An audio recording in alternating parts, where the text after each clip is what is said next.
Hi friends, எல்லாருக்கும் வணக்கம். எல்லாரும் நல்லா இருக்கீங்கன்னு நினைக்கிறேன். இன்னைக்கு யூகேல சுட சுட போயிட்டு இருக்கிற புதுசாக வந்த சில ரூல்ஸ்கள் பற்றி தான் நம்ம பார்க்க போகிறோம். அதில் நம்பர் 1 என்ன ரூல் அப்படின்னு பார்த்தீங்கன்னா, இதுக்கு முன்னாடி யூகேக்கு வரும்போது நமக்கு 5 வருஷத்தில் ஐஎல்ஆர் கிடைக்கும். ஆனால் இனி வரவங்களுக்கு பார்த்தீங்கன்னா அந்த ஐஎல்ஆர் கிடைக்கிறதுக்காக 10 வருஷம் காத்திருக்கணுங்க. அப்போ புதுசாக வர்றவங்க வந்து 10 வருஷம் நம்ம மேனேஜ் பண்ண முடியுமா, சர்வைவலுக்கு அதுக்குள்ளே நமக்கு வேலைகள் இருக்குதா அப்படின்ற எல்லா விஷயங்களையும் நம்ம பார்த்துட்டு தான் யூகேக்கு வர்றது பெட்டராக இருக்கும் அப்படின்றது என்னோட அபிப்பிராயம். அடுத்தது என்ன அப்படின்னு பார்த்தீங்கன்னா, இதுக்கு முன்னாடி கேர் ஒர்க்கர்ஸ் வீசா அப்படின்னு சொல்லி ஒன்று இருந்துச்சு. அதுக்கு வந்து அதிகமான எக்ஸ்பீரியன்ஸோ அதிகமான குவாலிஃபிகேஷன் அப்படியெல்லாம் தேவைப்படலை. ஆனால் இனி வந்து அந்த கேர் ஒர்க்கர்ஸ் வீசா வந்து கிடையாது.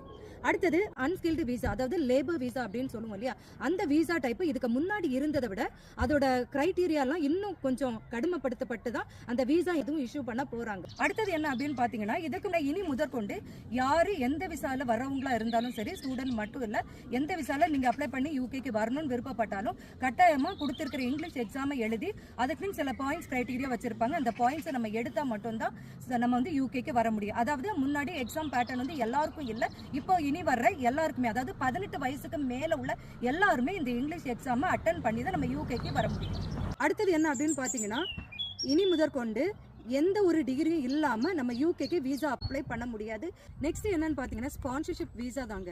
இந்த ஸ்பான்சர்ஷிப் வீசாக்கு நார்மலா இருக்கிற ரேட்டை விட 32% இனி அதிகமா பே பண்ணி தான் இந்த ஸ்பான்சர்ஷிப் வீசாவை வந்து இஷ்யூ பண்றதா இருக்கு. அப்போ அவங்க யோசிப்பாங்க இல்லையா, இவ்வளவு அதிகமான பேமெண்ட் வீசாவை கொடுத்து நம்ம ஒருத்தரை கொண்டு வரணுமா அப்படின்னு சொல்லி நிச்சயமா யோசிப்பாங்க. ஸோ இனி ஸ்பான்சர்ஷிப் வீசால வரவங்களுக்கும் அதுவும் வந்து ஒரு சிக்கலா தான் இருக்கு.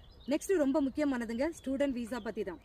ஏன்னா யூகேக்கு படிக்க வர்ற ஸ்டூடெண்டோட எண்ணிக்கை வந்து நாளுக்கு நாள் அதிகமாயிட்டு தான் போகுது. இதுக்கு முன்னாடி ஸ்டூடெண்ட் விசால வரவங்களுக்கு இங்கிலீஷ் எக்ஸாம் இருக்கும், நிறைய ரெக்யர்மெண்ட்ஸ் அதெல்லாம் இருந்தா கூட இனி வந்து அதையுமே ரொம்ப ஸ்ட்ரிக்ட் ஆக்கி தான் அவங்க வந்து ஸ்டூடெண்ட் விசா வந்து இஷ்யூ பண்ண போறாங்க. அது மட்டும் இல்லைங்க, ஸ்டூடெண்ட் விசால முன்னாடி வந்து 2 வருஷம் இருப்பாங்க, அதுக்கப்புறம் 2 வருஷம் முடிச்சதுக்கு அப்புறம் விசாவை எக்ஸ்டெண்ட் பண்ணுவாங்க. நிறைய பேர் விசாவை வந்து எக்ஸ்பைரி ஆயிருக்கும், சின்ன ஒரு வேலையை பார்த்துட்டு இன்னுமே இருக்க தான் செய்யறாங்க.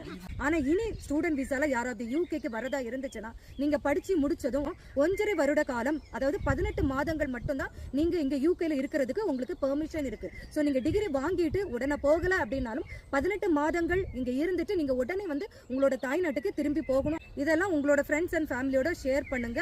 வரவிருக்கிற ஸ்டூடெண்டா இருக்கட்டும், புதுசா விசா அப்ளை பண்றவங்களா இருக்கட்டும், எல்லாருக்குமே இந்த இன்ஃபர்மேஷன் யூஸ்ஃபுல்லா இருக்கும். ஷேர் பண்ணுங்க. So see you guys in next video.